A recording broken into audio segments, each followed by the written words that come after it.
xaw ma ndax dina fi xaj ñu déglu audio wu ndaw si ou pas ndaw si nga xamante ne bi moom moo nekk di tuumaal Wally Ballago Seck d'après du mu expliquer. Conakry wala Bissau. Conakry wala Bissau. Guinée Conakry la waaw Conakry ah. Conakry. nañu ko dégloo bu ñu ko dégloo dellu si ñu xam exactement qu'en est-il ak li nga xamante ne bi mooy Wally Ballago Seck. On avait prévu un événement en faveur des migrants qui devait se dérouler au Palais du Peuple. Donc j'ai décidé d'envoyer Wally Seck. Je l'ai contacté et il m'a donné ses conditions pour son arrivée. Et j'ai payé le billet d'avion business class, des billets d'avion et son hôtel et tout ce qui s'ensuit. Maintenant, dès son arrivée en Guinée, il y a la primature qui l'a proposé 5 milliards. Maintenant, le jour de l'événement, moi, j'étais au Palais du Peuple pour installer les chaises et autres pour l'événement. Donc, c'est là, l'hôtel m'a appelé pour dire qu'il y a la primature qui est là, mais ils n'ont pas le contact de Wally. Est-ce que c'est moi qui les a fait venir? Je dis non. Maintenant, dès que je suis venu, il y a le manager de Wally Seck, Baïzal, qui a changé directement de situation. Et en me disant ouvertement qu'ils ont eu d'autres contrats ici et qu'il y a la primature qui les propose 5 milliards. Je leur ai dit, donc, si c'est comme ça, j'ai besoin que vous me restituiez l'argent des dépenses effectuées. Voilà, donc ils n'ont pas fait ça. Ok, maintenant, c'est toi qui les as fait venir en Guinée, qui a payé les frais d'avion et puis frais d'hôtel, tout. C'est toi qui l'as fait ou c'est le gouvernement guinéen? C'est moi-même qui l'a fait. Ok, tu as tous ces éléments-là avec toi? Oui, j'ai ici. Ok, allons-y. Donc, je l'ai dit, comme c'est comme ça qu'il me rembourse mon argent. Maintenant, il y a eu des problèmes au palais. Il y avait des journalistes qui ne voulaient pas qu'on publie ça à l'hôtel Noum. Maintenant, le lendemain, je suis venu pour le revoir, pour lui dire, je suis venu pour que vous me rétablissiez dans mes droits. C'est là, il me dit qu'il va appeler la police. Je dis, d'accord, si dans 10 minutes, tu n'appelles pas la police, moi, je vais essayer d'appeler la police. Qui a dit Parce ça? que vous ne pouvez pas... Baïzal, le manager de Wally, qu'il va appeler la primature pour que la primature l'envoie à la police pour m'arrêter. J'ai dit, d'accord. Je dis, ça, c'est de l'injustice, ça c'est de l'arnaque. Vous ne pouvez pas venir en Guinée sous mon sous-couvert et vous décrochez d'autres choses. Je dis, il faut me rétablir dans mes droits. Maintenant, quand les 10 minutes sont passées, j'ai essayé d'appeler la police nationale à travers mon huissier et mon avocat. Et la police est venue. Quand la police est venue, ils nous ont dit tous d'aller les poursuivre. Nous sommes arrivés au commissariat central de Kaloum. Le commissaire nous a écoutés. Le commissaire a dit, mais ce que moi je ne comprends pas, la dame, c'est elle qui a payé votre billet, il dit oui. C'est elle qui a payé votre hôtel, il dit oui. Il dit alors, donc rétablissez-la dans ses droits. Si vous avez eu d'autres contrats, mais c'est simple, enlevez dans l'argent de contrat là ce qu'elle a dépensé, vous la restituez calmement et vous continuez. Donc le commissaire a dit qu'il ne peut pas gérer le dossier. On nous a transféré encore à la DPJ.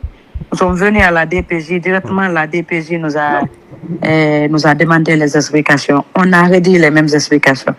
Maintenant, la DPJ dit qu'ils vont nous auditionner et ils vont les mettre en garde à vue et on va nous placer sous mandat chez le procureur. C'est là, il y a l'ami de Wally Seck qui a directement appelé le ministre de la Culture. Moussa Moïse. Oui, le ministre de la Culture. Maintenant, le ministre de la Culture a envoyé la directrice de l'AGS, Mariam Touré, pour venir les libérer et qu'ils vont me rétablir dans mes droits. Donc, ils sont venus, ils sont allés directement à l'hôtel et ils ont pris leur bagage vite. Ils ont voyagé le même jour avec mes propres billets à moi aussi. C'est-à-dire c'était aller-retour, vous faites les billets? C'est aller-retour, les billets. C'était prévu de quand à quand? C'était juste le 16 mai, l'événement. Le 16. Pas prévu de... Alors, non, je pense que vous avez compris un peu. Les gars m'ont expliqué que dafa amone contrat ak Wally Seck fayal ko billet d'avion defal ko lépp réservation hôtel Wally ñëw ba fofu am yenen contrat ci primature bi 5 milliards la wax je sais pas 5 milliards Guinée xawma nak ndax ñaata la fi et tout mais lolu yépp dal buñu ko waxé ñu né démon nañ ba garde à vue len fofu après ñom ñu profito jël seeni bagage daw et tout ndax ministre bi nga xamanteni moy ministre de la culture mom la xaritu Wally Seck woo je pense que c'est Baye Zal pour moo mën leen a teel a libérer ñu daw donc polémique bi mu ngi judd bon en tant que xaw ma nag lu xew exactement mais ndaw si expliqué na boobaak tey nag déggaguñu staff Wally wala Wally Ballago Seck expliqué li xew dëgg-dëgg mais lii moom bokk na ci loo xamante ne bii mu ngi un peu gàkkal deram donc ñoom suñu mënee génn ñu tontu ci dina baax expliqué ñu quand même parce que ñun ay Sénégalais lañu quand même. bu Guinée ak Sénégal lañu xeex Sénégal la ñuy faral bu doomu Sénégal amee problème ak doomu Guinée doomu Sénégal la ñuy faral mais suñu artiste aussi boo xamante ne bi vedette la côté international war na mën a defar entourage am. seetal boppam ba genre gàkk yi nii bañ a tàq genre parce que tollatul foofu voilà tollatul foofu star la boo xamante ni mais d'après daal li ñu dégg nii wax dëgg yàlla war nañoo mën a génn ñoom wax ñu li nga xamante ni femme bi daana yor na ay preuve am lépp waaw femme bi nee na yor na ay preuve et puis voilà mi ngi doon wax de coow li ku ne xam ne ni viral na fu ne quoi dégg nañu ko fu ne dëgg la ñoom génnaguñu tontu ci ba ma gisee ba ma ci dégg rek ay dem nañ police ak yooyu rek ngay xam ne am na lu xew ah bien sûr parce que ndaw si nee na dem nañ ci police bi ñu déglu leen jàllale leen ci beneen mais wax dëgg yàlla lii ma dégg nii bu dee nii ñu ko waxee ne la amee Wally li mu def moom vraiment ñu rafetul dëgg nag Wally Seck dafa am loo xam ne sax Bamba da ko war a daw da ko war a moytu xam nga man su doon dafaa dem ci billet boppam tëdd fa ci hôtel boo xam ne moo ko fay ci xaalisu boppam su ko neexee sax ma ne leen tëggalatuma leen mais Bamba dafa am loo xam ne day niru wor te wor nag li ci wolof yi di wax mooy ko wor ren ba déwén mu jégle dañ la kaa jéñ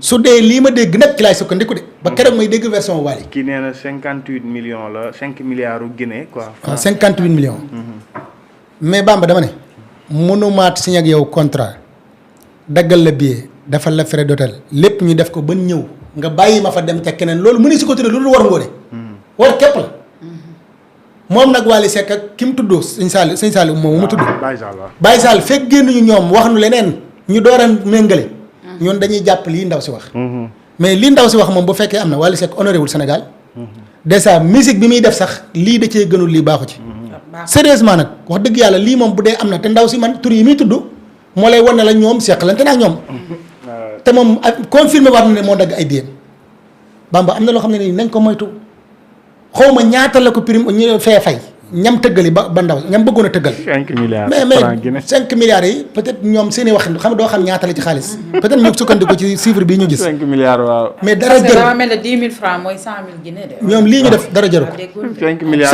sérieusement Wally lii moom luy gàkkalab deram la te it xam nga Wally Seck mu war a dem Guinée du Sénégalais yi rek ñoo ko yëg mais tout africain yépp a ciy bàyyi xel suñu gisee ne lii da ko def est-ce que bu ëllëgee du ko yàqal business am est-ce que ñi ko wóolu woon ngoone dinañ kon ne di ko wóolu Fama ñëw na ah ñu jël Fama allo Fama allo Bamba na nga def. maa ngi lay siyaar bu baax maa ngi lay nuyu di jéggalu ci dëgg-dëgg gi amoon problème mu téléphone.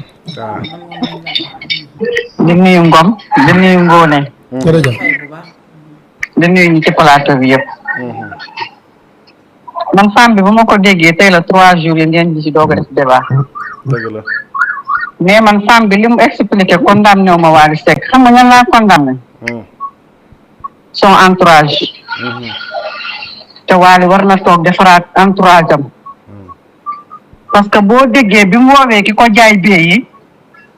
mu ne ko xaritam bi nu mu tudd moom ak kii Baye Zal. alors Baye Zal bu avion bi xasee départ Baye Zal ci boppam am na accès ci bee yi. Baye Zal moo defaat ci bee yi jour retour bi.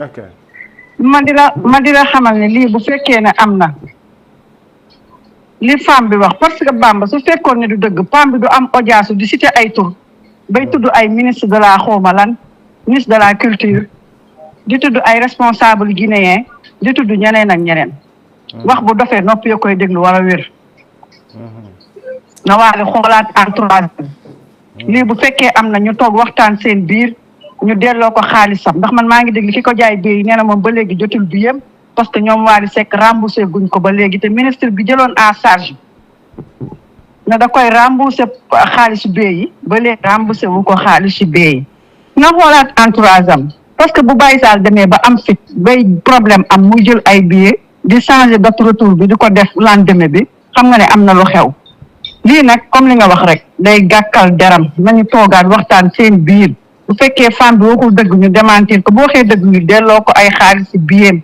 ak xaalis bi nga xam ne moom la leen avancé pour concert bi lii dafa leer naa ñu parce que nit amul fitu di audio di citer ay tour ay ministre de la culture di citer ay responsable guinéen nit amul fitam loolu moom baye boo ñu wax ko mu leer nit amul fitam parce que mënoo tuumaal ay góor li set wicc di wax ne ñoom ñoo def nangam te dara du ci dëgg man li femme bi wax laay confirmer bay dégg la neen maa ngi jéggul baax ci cadre bi te li femme bi wax ki nga xam ne moo leen jaay billet yi da koo confirmer na femme bi moo jënd ay billet moo ko woo pour mu jaay ko ay billet diw ak diw ak diw kon nag femme bi lañ mën a gëm bay dégg la neen merci Fama jërëjëf allez-y Ngoné ma bàyyi la nga def ci sa intervention en tout cas li Fama wax rek loolu laay dëggal ndax bu dee am na ci artiste bu mag bu mel ne Wally Seck ndax boo déggee femme bi lu muy wax bu feebaree nag nopp yu koy dégg wër a wér ndax boo déggee ni muy waxee ak ni muy cité ak ni muy waxee tur yi